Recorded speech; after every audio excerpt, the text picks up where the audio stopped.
ভয় পাচ্ছিলাম, mail ego কাজ করছিল, মনে হচ্ছিল যে আমি তো একজন doctor, a good hearted person, আমাকে কেউ কেন রিজেক্ট করবে।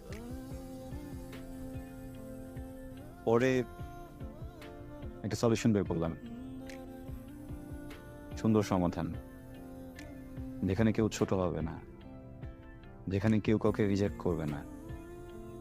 দেখেন, আমার কাছে মনে হয় পৃথিবীতে দুইটা মানুষ খুব সুন্দরভাবে আলাদা হয়ে যাওয়ার একমাত্র উপায় মৃত্যু, যেখানে কারো কোনো অভিযোগ থাকে না, যেখানে কোনো অভিমান থাকে না। তাই গল্পে